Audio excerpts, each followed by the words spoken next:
Today's session is about it's our next membership masterminds meeting. Again, this is a generic industry group focused on membership. We have invited anyone we know that's in membership and also in marketing for that matter in the association world that we're aware of, whether or not they are PropFuel customers. While I certainly am not going to discourage anybody from talking about PropFuel, this is not a PropFuel event. This is not a PropFuel webinar. We just want to spark some conversation because we love to learn. We love to be a part of this. I've been a veteran of the industry for 20 years, so I'm very much an association professional, and I've seen a lot of activity, and I love talking about it, and that's why I'm here. Brittany, hey Brittany, wave for the group. Brittany runs marketing for PropFuel as well, and Robson works with Brittany on our team. So that's PropFuel here. Today's topic is on student engagement. Wait a second. Let's see what we have here.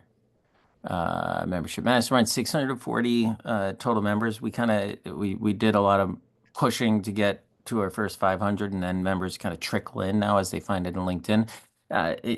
You probably know this. There's not a lot of chat in the LinkedIn community. I think the biggest thing that comes out of it is just a discussion group here and there, and also a good place to ask questions if you want. You're just not going to get a ton of response. And I think that's just the LinkedIn thing. Their LinkedIn groups are not super good for getting content in front of people, is what I've discovered. All right, so today is all about student engagement. Before we jump into these questions, and again, these are just questions that we threw up on the for discussion. I don't care what we talk about today as long as it's something that's of value to you guys. So with that, I'm going to copy these into the chat. But before we get into these questions, is there anything you guys want to? I just saw Topher's note. Am I sending the booze? Interesting idea. We'll consider it. Is there anything you guys want to talk about? Any questions you have about your student programs? Any challenges you're running into that you'd love people's opinions on? In my current position or our current association, we don't have a student membership. We're planning to implement one in 2025. So I'm curious just to see how people, you add a membership, but then you have to make sure you have benefits that are associated. What type of things will be attractive to students? So I'm curious to know how others went about getting other departments on board to make sure that they look at those aspects when they're doing programming, etc. So before anybody gets into answering that, and then Natalia, thank you for doing that. Maybe you could, if everybody could just put your name, your organization, your title in the chat, that'd be helpful just so we can reference that. More than the acronym, if you could, do the whole kit and caboodle, all the words. Anybody want to respond to Natalia? Yeah, Natalia, I could help you out with that. I started out as a student chapter member in what's known as the Public Relations Society of America, which is an international PR trade association, and was in there for 2 years as a grad student. Then when I graduated, I got recruited into the PRSA organization, and by then that chapter president, and then went on to serve a ton of board positions, and then created a committee for our student outreach. So we had at one time had 8 people dedicated to just that effort, just in the Philadelphia region. It was the biggest committee in that chapter. And then eventually went on to be a co-chair at the national level for students. And seeing it from both perspectives, being a student and then being a professional trying to engage students, became pretty attuned to what they were looking for. And some of the unique things that we did to get students plugged in, number one was to actually meet with their leaders, the student chapter leaders, meet with the faculty advisors, meet with their professional advisors to basically say, what are you looking for from us? How can we support you? Because it needed to be driven by the students and by the student organizations as opposed to being driven by the professional association. And they had a ton of ideas. And the number one thing we were battling was inertia. As prior to my buildings committee, they felt that the National Association and the local chapter were just kind of distant. They couldn't even name anybody who worked at the local level. They didn't even know the chapter president. They didn't know anything about the local chapter. And in building that committee, we took on a ton of different projects. For example, we built a mentoring program for those students, and we had 8 student chapters at the time in the Philadelphia region. And instead of it just being a one-time meeting where you get together with somebody for an hour and just kind of exchange ideas, we set up a year-long mentoring program. So we actually reached out to the students, had them fill out an actual application and asked them what their interests were as far as their career in communications. And then we went out and found people in our membership ranks who kind of matched that. So if they said they were interested in sports marketing, we found somebody in sports marketing, put them together. We also invited those student chapter leaders to attend our board meetings. We provided discounts at our programs for all those students. And then I personally went out and visited all of our 8 chapters and delivered presentations. We set up the speakers bureau where our other professional members were able to go in and volunteer time to go out and speak to those chapters. We offered discounted pricing for our students to attend our programs.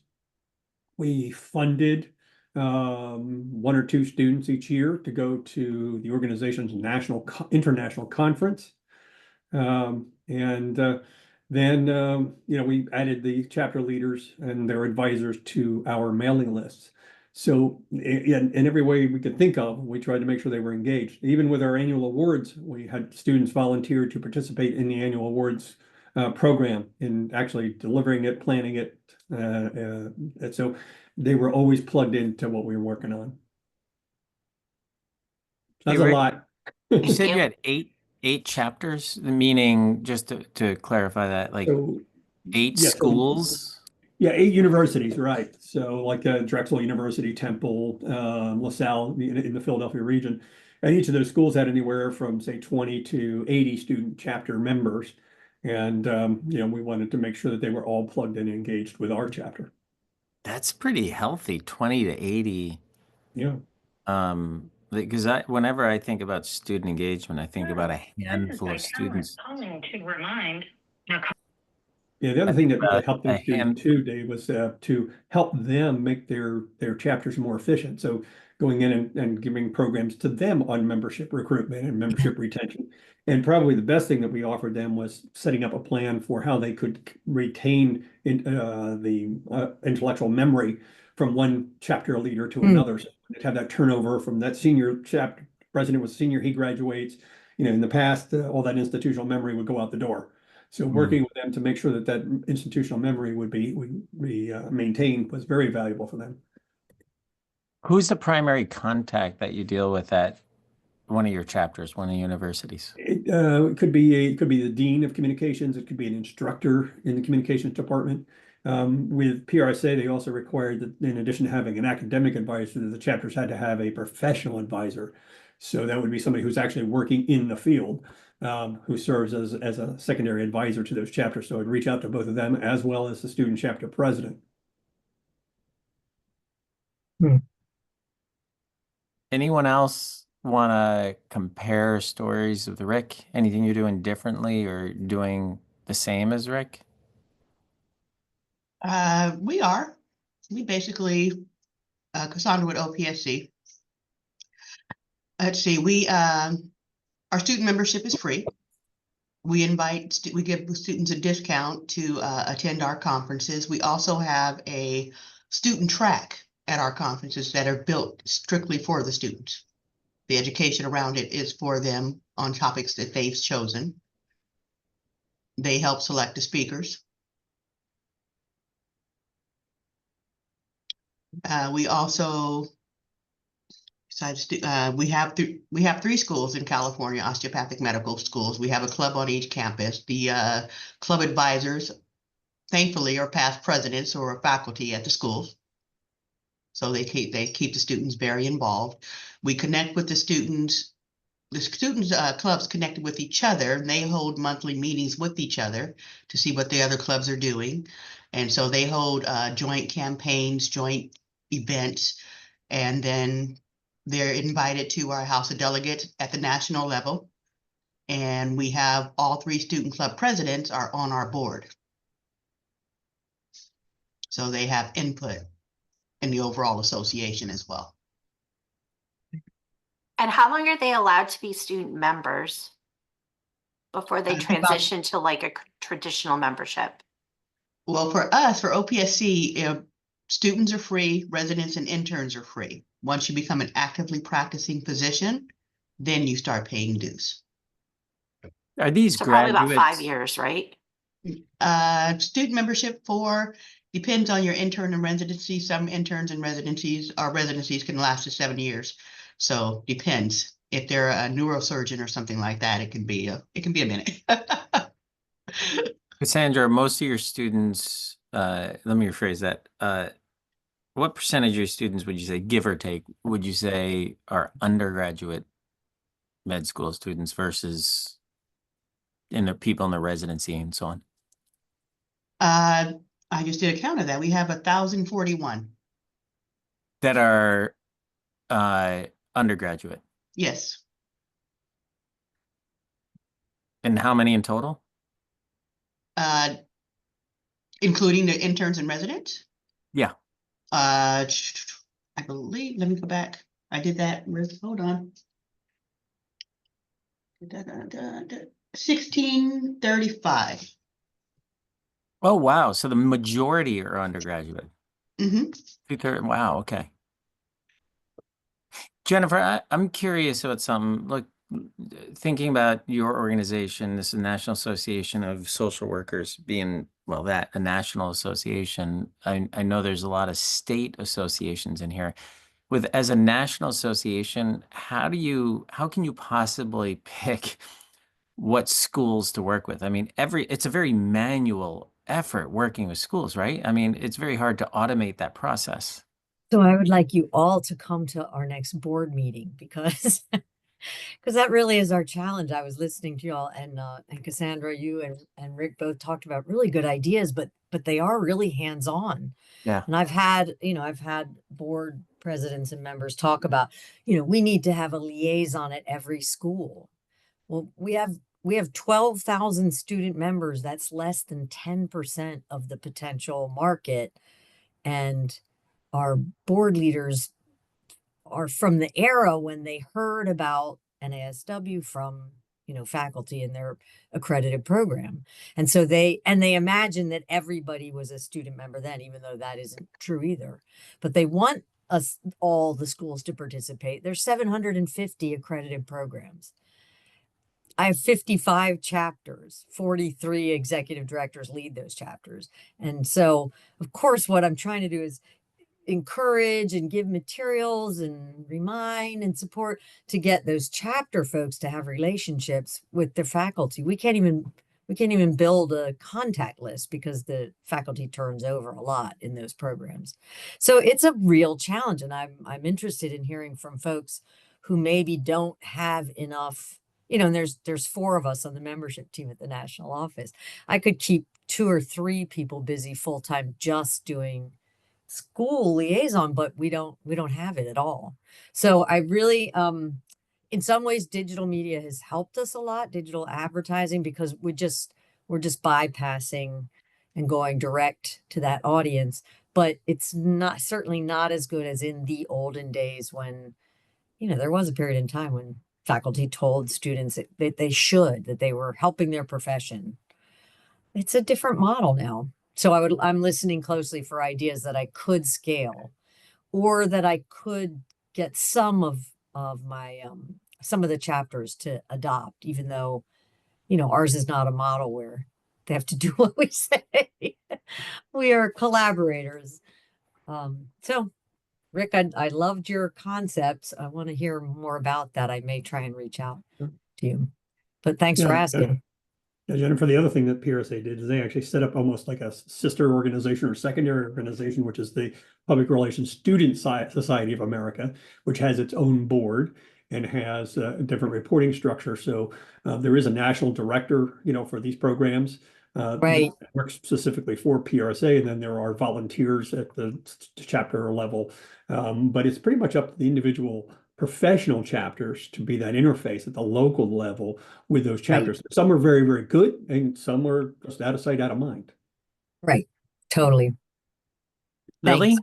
you had Yeah. you had- I just wanted to add, we have 12 student chapters, and the way we structured it, and it seemed to work pre-pandemic, is that they affiliate with us and they have a faculty sponsor, they have a liaison with our professional chapter.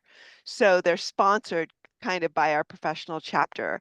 And the most successful student chapters were those that had some sort of seat at the board, on the board of our professional chapter. So they kept that communication. But it's been a challenge. I don't know. I'd love to hear how others have been impacted by the pandemic, since a lot of the students went virtual. It's hard enough to get them to participate in professional events and networking events, which I believe is critical for students. But I feel like I remember being a student like it was yesterday, and I didn't want to go to any professional events either. So, having that connection. The other thing we do, Jennifer, I hope this helps, is that we also have standing committees on our board. So we have a college relations committee and emerging leaders committee. So we have a young professionals group. And what I've seen that's helped us the most is having at each chapter a chair of college relations, and that person is pivotal. If they could get connected with the president of the student club and build a solid relationship and really demonstrate the value for the students of why becoming a member is important, and facilitating that process, that has helped greatly. Usually the student clubs, I don't have a lot of insight. They may have 80 members, but I'll get like 5 or 6 or 7 of them. I loved Cassandra's model that it's free. So I don't pressure the students, but well, ours is not free. It's $35. It's pretty minimal. And they get a student price to go to events. But I mean, you can imagine the coaxing we do to get the students.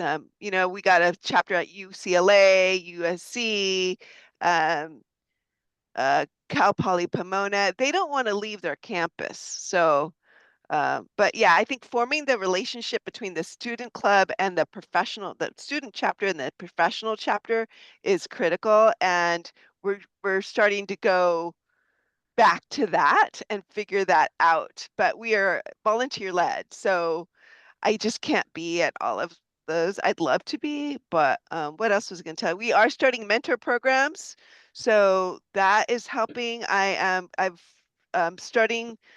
I got all the products ready, more or less, to start a mentor in a box program to roll out to our chapters, so that our chapters, because that's really where, if you find someone passionate about mentorship, and we're in HR, so it may be a little different, but um, it's a mentorship that's 10 weeks long, so it's kind of like a micro type of situation. And so it's a great way to engage our more senior members and even emerging leaders. Because what I found in growing, we started the Young Professionals in 2015. Young people want to hang out with young people, which was not how I grew up. I grew up like I've always thought a mentor was someone older, someone more established, but it turns out they don't really want to hang out with us. They want to hang out with younger professionals. So, starting some sorts of social channels that they can connect. So someone just like 5 years out of college. Anyway, that's what I had to add. But I'm trying to like, how do I get that back up and mobilize our volunteers to forge those relationships? And right now it's mentor programs. Liliana, And I- one way to do that is to reach out to people who were in those student chapters. So when I built that committee of 8 people, I contacted the National Association. I said, give me the names of everybody who was a PRSSA student. And I reached out to all those people, and every single one of them said yes. because they had a Wow. vested interest in the outcome. Rick, you are the master at student engagement, man. So you Really, went back and contacted all of the previous club members? Did I hear No, you no, no. correctly? So these were people who were in PRSSA, say at Drexel University or Temple. They graduated, they went in professional Got it. learning, contacted the National Association. Tell me all of those people who are in our professional chapter, who are former PRSSA members. I contacted them and said, I need your help to do this outreach to the students. And because of their involvement in PRSSA, they had a vested interest. They were like, absolutely, glad to help. I went to a really cool event. I talk about EO a lot, Entrepreneurs Organization, and I went to a really cool event that our chapter was hosting called the Global, as you can imagine, the members are entrepreneurs. It's worldwide, 18,000 members. Our chapter has about 100, 110 members in Boston. We held an event called the Global, well, EO has an event called GSEA, Global Student Entrepreneurship Awards, and each chapter then goes out and has their chapter event. And we invite students from all the local universities to give us a pitch on, it's almost a little bit like Shark Tank, but not as not as nasty. Um, yeah, it's very supportive, but we do pick a winner. The winner gets $6,000. And then they fly off to, and this year it's Puerto Vallarta. Don't ask me to spell that. I'm pretty sure it doesn't start with a V though. But anyway, they fly off to Puerto Vallarta and then they compete there, and then they go to South Africa and they compete there if they win. And so ultimately come down with like 5 or 6 candidates globally. And they have this thing where I'm not sure if they get like 25 grand or 100 grand, but it's a lot of money. Point being, these kids were unbelievably impressive, like totally and utterly inspiring. And that's just local to Boston. I don't, I'm not necessarily saying this to offer advice other than to share an experience that maybe you could take and apply to your organization. But the competition component and the public display and the money, the winning some money to help your business, or in our case, the business, it worked really, really well. We had a lot of students that were super, super engaged, and it led to some good mentoring because you have people like me judging and in the audience, and then all those students come up to me and they connect with me on LinkedIn, and a lot of them reach out to me afterward and ask questions and so on. So really, really cool student engagement for us. And of course, if they go off to build their own business that's $1 million or bigger, then they become an EO member themselves, or they can. Nice. Natalia, it sounded like the other half of your question was like getting buy-in from your departments, like other departments for building other benefits for student members. Was that right? Yeah, I think the adage is whatever we currently have for professional members will suffice for student members. And I think that is not the case. So how to have those kind of conversations. Our organization's different. We don't have chapters. We don't have regional associations. So the students would be members of our over 17,000 member organization. So the goal would be to start them at the beginning stage when they're ready to fall into the categories of members all the way throughout their career. So I like the idea that Cassandra mentioned about having a specific track at conference. We still have an in-person, but we also do a virtual conference that is completely different. So that might be a way where there's not a huge cost to start incorporating some sessions into our virtual conference that would be of interest to students. Are your student conferences separate from the professionals conference, or is it just kind of an add-on? We would probably just have it as a track. We don't have anything currently. Like, we haven't started a student membership. Our board just approved a student membership category. So I'm really starting from scratch. I've worked with medical associations, and it is easier in previous jobs to start students because there's a track, right? It's a little bit of an easier sell. The ROI is there.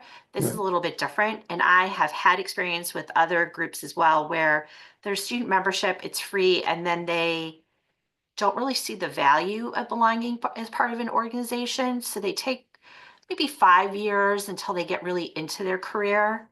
And then it's either someone they work with or someone they see on LinkedIn that sparks them saying, oh, I was a student member at this organization, and they come back.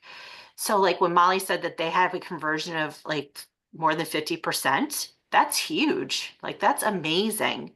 Normally it's, I would say probably 10 to 15%, going from a national association, not chapter. I think chapters are a little different, because it's geographically, that's a little bit easier. One of the challenges our associations face is some of those students may graduate and go into a completely different profession. So that happens in PR and communications because they have that communication degree and then they wind up selling insurance or something. We lose them then. And we also lose contact with a lot of them because once they graduate, we don't know how to reach them, unless they join the association. So we don't know. One of the things that PRSA did to kind of bridge that gap was they offered a discounted rate for students while they were still in school. So instead of paying like the $380 that you pay as a professional, you pay like $70 while you're still a student to become a member. And in your first year, you get a great bargain. The other thing I would suggest to a lot of the folks on the call too is if you can hire an intern. I've just hired my second one for IABC Philadelphia. I had an interview last week for our spring intern, and next week I'm doing an interview for our summer intern. So it gives them experience, builds their portfolio.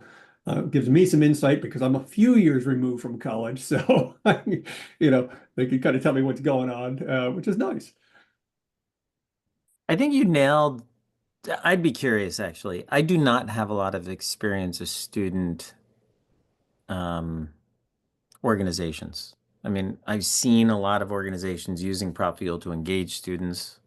I would like to talk about the data side of students in a minute, but I would imagine huge value for students belonging to an organization like this is career advancement, like getting a job. My son, I have one kid who's a psychologist. Jennifer, I'm like, I already wrote down your association. I want to see if he's planning on joining that, and what other psychology or therapist type associations there are for somebody who's a sophomore in college. Right. And Jennifer, is there a way, I'm not literally asking you directly, but how does someone like my son utilize those associations to get an internship? Because UVM doesn't help a lot, or at least that's what I hear from him. Maybe they do, but he's not aware of it. So, like, how do these students get jobs through the association as interns, but also once they graduate? And so, like, I would think that's like the number one value an association can bring to the table. Is that right or wrong? I see some nodding heads, but how are you helping students get jobs? Lily's doing one of these things. Yeah. So we don't, because field placement is actually a requirement for certainly the master's level, probably the bachelor's level too, social work degree. The school is supposed to work with and set up potential opportunities. Some do it better than others. Columbia University has a whole fair, has dozens, thousands of relationships, brings people together. A common complaint that we're hearing from people in the ever-growing online programs is that they don't have a deep bench of local networks and contacts with local agencies that would imply social work interns. And so they are like saying, oh, maybe your NASW chapter can help. But of course, we really aren't staffed for that. The second part of your question, though, is legit. And we feel it is absolutely true that participating as a student is one of the best ways to advance your career. First, you're just going to know more stuff, and you're going to know more stuff that's practical about how social workers actually work. Every chapter has positions for student members on the board. It's a requirement, but there's also other ways they can get involved, certainly lobby days and stuff like that. But students are very welcome to participate on committees or do projects. And we have online communities that network them with the other 100,000 members, and people are pretty generous in the communities with students. But one of the biggest things is just understanding how you can use the degree, how different people used the degree. So we host a free series that people don't even have to be a member. Just having different grown-ups come and talk about how they've used their degree in different interesting ways to practice in social work. More than anything, I think, in the community and otherwise being engaged at the chapter level, you are poised to meet a person who will offer you your job because they have met you or they'll refer you to something. So we do think that the student membership is a great pathway. And there's research that supports that people who are involved in their association tend to be more successful than people who aren't. Obviously, they're investing in themselves. Yeah. So But Dave, it's hard. It's a hard case. Go ahead. Dave, to your point, like our members are those that work at College Career Services. So we are, their goal is to get students from the time that they start, not to enter career service department when they're a senior, but to start and introduce themselves when they're freshmen. So they can work with the folks at Career Services to build up their LinkedIn profile, to make them be aware of what majors are going to be on campus that have career fairs in the fall and spring. Majority of companies have a whole department that is geared to bring on internship programs and to recruit early talent folks that just will graduate. So that is their goal. And there is a lot of data out there to help, like that my association does it all the time. We have like first destination, student surveys, all that information that is available out there. And internships for the summer start in the fall. Like they start recruiting now. They started like in September, starting to recruit for internships to get people. And most of them my association promotes paid internships. Not internships that are for credit, but paid internships. Because that, again, the old adage from years ago, you couldn't get an internship because how would you live? Free isn't something that you can live on. So, there's a disparity there. So we believe all internships should be paid.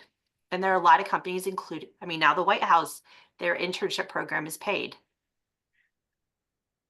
I think there's laws around that actually. Yes. Not yet. And Not 100% yet.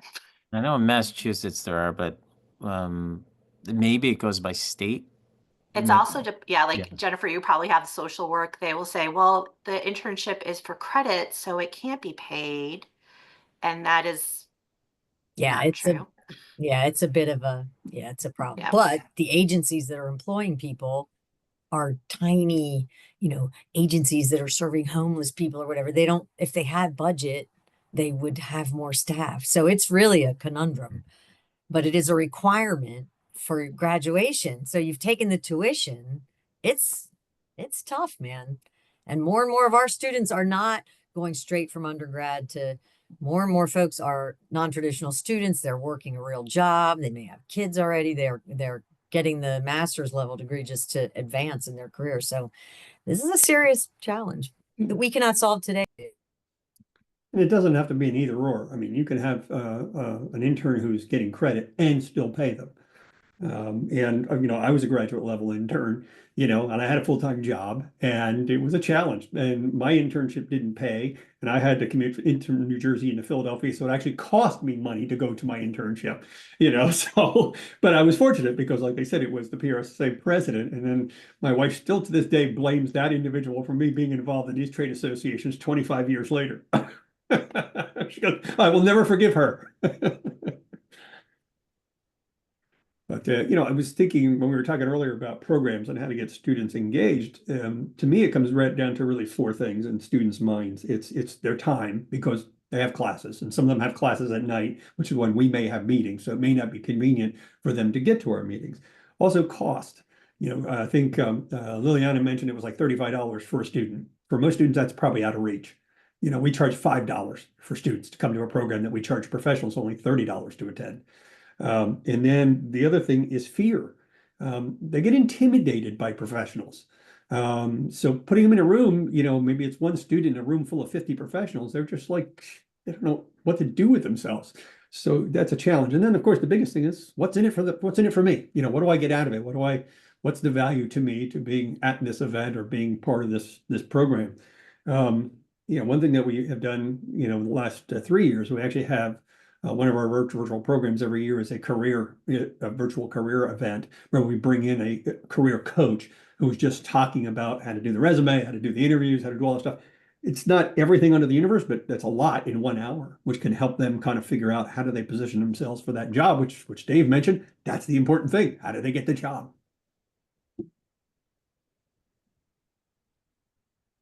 I'm going to I'd chime love to in. ask. Oh, sorry, go ahead. No, please. I'm just going to change the No, I was subject. going to chime in. I haven't heard anyone mention this or not. So the way that we handle our student members is they get auto enrolled. So we have relationship. I'm with the Ohio State Bar Association. So we have relationships with all of the 9 law schools in Ohio. And we've basically created a law school membership plan that for a flat fee, it covers all the faculty members and then gives student members for free, or student memberships for free. Yeah. So it gets the faculty involved in with a membership as well. That's kind of the paid part of it. Now, all student members, I mean, any student can join the O State Bar for free. They can go on our website and they can join for free. So it's not, it's not, we bake it into that program, into that plan, but it's not actually really like a part of it. So, but what that does is it gives us the names and email addresses. So at least we have a contact point for all of the students at all the schools. We collect, actually, there's a couple schools. I think there's 2 schools right now that don't auto enroll their students. Toledo, mainly because half of their student body go to Michigan. So they just know that they may not get much out of a state bar membership. And then Case Western is the other one. But outside of that, I would say we get close to 90% of the students, the 1Ls, they're in school for 3 years as a law student. So we just renew their memberships for those 3 years. We base it off of graduation date. So then that way we don't have to worry about them having to renew. They just get renewed automatically until they hit their graduation date. And then they then go take the bar, become new admittees, and then they have to join the bar for $49, a cheap membership that gets them for the first 2 years. And then they go into the next level of membership, which is our regular membership at 50% off. And those are for our 2 to 7 years in practice for members. So we kind of tier up from there. So, but kind of our goals with getting students is just to get familiarity with us. They also get approached by local bars, by other associations that represent different lawyer groups and that. So half the time it's just fighting to get them to understand that we're a state bar and what the benefits are, but they do get free access to committees and sections. Nice. And then we also do a specific email just to them, because we do email a lot to our members, and we know as a student, there's a lot that they're getting bombarded with. So we just put out an email specifically to them with the benefits that they would get as a student member 3 times a year. So we're trying to reduce the number of emails that they're getting. So, but the challenge is them realizing that we're different from all these other all these other organizations trying to reach out to them. So I have 2 observations here. One is I see Jennifer is still here, which means that this has been of value. Jennifer, I'm flattered, and I think that's pretty awesome. Well, this is why you sign up for these things, because the ideas are good, but yeah, and this is time better well spent than tasky, but Emails. those won't go away, right? They keep going. And then the other observation is Lily's emoji. I don't know what that is. Avatar. Yeah, Fascinating. I just don't know what to think about that, Lily. Maybe Don't you love my techiness? I don't know. I just don't know. it's great. Sorry. I do love it, actually. Yeah. So I have a question for you guys. One of the ways in which, and forgive me for being so blunt about Prop Fuel, but this is a question related to the way we work with some of our clients and student engagement. One of the challenges that we've heard is staying up to date on students' graduation dates, A. B, alternate emails, because right now a lot of times you have emails that are EDU emails, which of course students oftentimes stop using or they get shut down shortly after graduation. And then three, or C, was I doing letters or numbers? Anyway, Roman numeral three, there's then you have like, are they continuing on in that profession? Now, obviously, if you're in medical school, it's very, very likely you're continuing on. But Lily, if you're studying, like, I don't know, if you're going to school to be an HR person in California, like, I don't know, are you moving out of the state? Are you continuing on in HR? Like, there's so many questions. Right. So that's what a lot of people are using PropFuel for, to update their database. Do you guys see that as a challenge, and how are you dealing with that? Any of those things? Well, it is, whoops, sorry, this is Cassandra. It is a challenge, and what we do is 3 months before graduation from the schools, we send emails to each graduating class saying, congratulations on your upcoming graduation. Remind them that we will be at graduation as well, to see them walk across the stage and receive their official shawl and whatnot. But we also ask them to go into their profile, update their where they're going to be doing their residency or intern, and update their email address to a personal email from the schools. Hey, Cassandra, really, do they? They do. Wow. Yeah, That's they do. great. Because we also say if the people who complete this task receives a free OPSC little swag gift that they all Everybody love. loves swag. Right. They love swag. So I would do it for a t-shirt too. yeah, you do it, we'll send you this. In fact, I got a whole bunch of swag over here that I send to our clients when they go live with the campaign, which is always fun to get that out the door. Yeah, swag works. You know what? We had a client totally unrelated to student stuff, but you can apply it to just the concept of swag. We had a client that was promoting a conference. And to get they said the first 100 or so to register for something gets this, I don't know, swag box. This was literally a couple of years ago, so I don't remember all the details.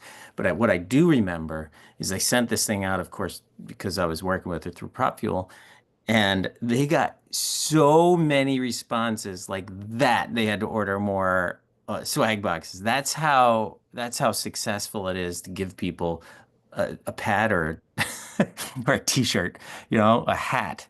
We got these cost like, I don't know, $9 for these things, and people love them. So it's funny what you can get for $9. Yeah. But what about fulfillment costs? Because that's our challenge. People hear our numbers. Oh, wow, that's so great to be so big. And it really, in many ways, it's not, because the lists are too many for personal contact. The fulfillment to send, some of our chapters are getting these cords that you wear over your robe, and it started to build momentum. And now we have all these people that want them. They're really heavy and big. So mailing them is just a huge drama. Some chapters go to the school, obviously, and sign people up there, and you can have a cord to wear at graduation if you're a paid student member, which is great. But how do folks deal with fulfillment in the real world? So I would love to answer that. Here, I'll tell you what happened. So I probably ship out personally, and I have these cards, and I write these little notes because I want to do it. Like that's just me. It's probably not a great use of my time, but I really like connecting with our clients personally, writing a little note and sending this package. And I got about 2 dozen empty boxes over there and my supplies over here. And so like once a week, I spend a half hour in front of the TV packaging things up. That's me personally. I would not, that is not highly scalable though. There are services where you can outsource it 100%. And you get a platform like ours or HubSpot or some other tool that captures the information, sends it to them. Everything's automated. Then the service gets it. So it's a hair more expensive, but it's not outrageous. And then the other option is you hire a local, um, uh, I mean, somebody who's maybe home with the kids and wants a part-time job locally. Like, what a great job to do during the week when you have a toddler running around. So anyway, those are just some ideas for automating this process or outsourcing it for cheap. A friend of mine has this book. Gosh, I always reference this and I can never find it on the fly when I want it. But basically, his methodology of productivity is optimize, um, optimize, automate, outsource. Take a process, break it down, make it as simple as you possibly can, and then see if you can automate it. And if you can't automate it, outsource it.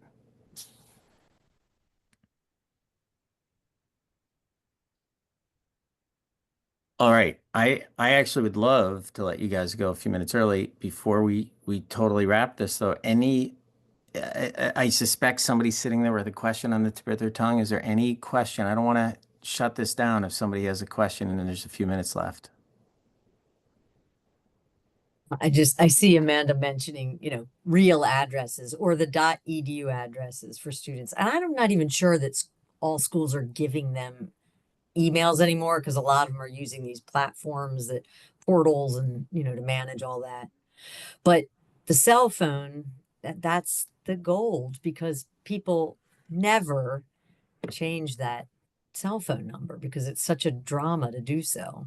So we're trying, even though our cell phone isn't built into our online application and we can't easily change that, we're trying to find ways to collect that and get permission to use it because we can't send out 10,000 bulk texts with, unless people have opted into the list. But if you get people to opt in, then you can text them instead, even after they graduate.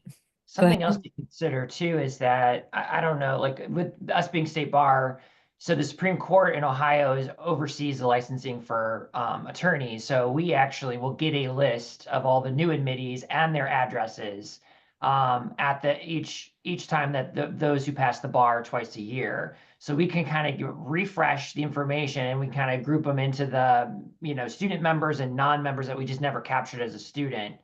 But then we host a reception after the bar admission ceremony where we then capture cell phones numbers from those attending. We do a free headshot. And in order to find out when the headshots are ready, we have them text to join in a sense. And that's how we're able to capture it. We obviously put the disclaimer on there that what they give us can be potentially used for marketing, all that kind of stuff. And then we have on-site sale as well of memberships there to try to hook them onto the membership. So just some other different ways of trying to capture that information. But luckily, the Supreme Court helps us out in terms of being able to find out maybe where they work, and then we can figure out what their new work email addresses are. And so we'll constantly be trying to update based off of the name list that we get from the Supreme Court. So just kind of keep that in mind that if you have access to other databases in that way, it's a good way to keep that stuff updated. So Lily asked a question about social and Yeah, TikTok. it just got me thinking because you're right. I mean, they don't check their email. Text is great, but I feel, I mean, maybe because I'm older, maybe they don't respond. My daughter says they kept me on red, or something like that. So how do you feel about Instagram? I know it works well for us and LinkedIn works well, but I want to play a little bit more, particularly at the student, young professional level with Instagram, TikTok, I don't know, Snapchat. So I just wanted to hear your thoughts on that. I have some thoughts on it, and it's not super upbeat and positive. My thought is that the algorithms make it very difficult to utilize organic social, meaning you guys want to post stuff for people that are following you to see it, but they're not seeing that. Right. Like they're seeing, so like TikTok is seeing what things they click on and then showing them more stuff like that. They're not seeing this stuff. Kind of why you guys aren't seeing the group stuff, this mastermind group stuff in LinkedIn, because LinkedIn is showing you other things. Right. By Amanda. Right. Listen, I would really like to hear from you guys. Sorry, any other, I don't want to shut that down. Any other comments about social? I was just say, We Dave, could the do a LinkedIn whole groups. section on social. Yeah, Yeah, yeah. Well, that leads to my next question, actually. Go ahead, Carrie. 30 Carrie seconds. came on. What do we got, Carrie? So I really think that what people want on social media is recognition. So if you want to like tag them and call them out in a way that they can like repost it in a way that they look interesting or like they have a unique perspective, then that's where you're going to get success. I think interacting people on social, just like vomiting content on them on social is not going to work because we don't have the time or the capacity to chunk up our content in a way that makes sense on like all the different social channels. It I doesn't love that just have you to be just used- recognition either. It could just be tagging them. For example, we just had an event about a week ago where it was our board members and we invited past presidents to come, and 6 past presidents came to this little holiday outing that we had, and there was only like 12 of us there. I took a picture, I posted it up on LinkedIn, and we got like about 800, likes or shares or whatever. And it's just by tagging people. So, having actual humans on it as opposed to, some avatar or some, stock photo. The camera faces you in social media, it doesn't face out, right? So think about like that you want it to be navel gazing for them. Right. Like, look how many likes I got. Like the little like dopamine shots. Okay, Yep. I'm going to shut this down here. We got 1 So minute. interesting, but I'd like to talk about it again, Dave. Maybe Yeah. You in the guys future. are awesome. I want to suggest a topic for January, and that is not just social media, but communication tactics, which we can open across all generations. We can get into social, we can get into email, SMS, Idea. website stuff. With that, I'm seeing a lot of heads nodding. Is that Yeah. okay? Yeah. Sure. Like it. Let's do that. Communication tactics Sounds for good. January. I hope to see Thank you you guys all. there. All Great right. talk. Thank you guys. Thank you. Happy Happy holidays, holidays. everyone. Bye, everyone. Bye. Here, Bye, everyone. guys.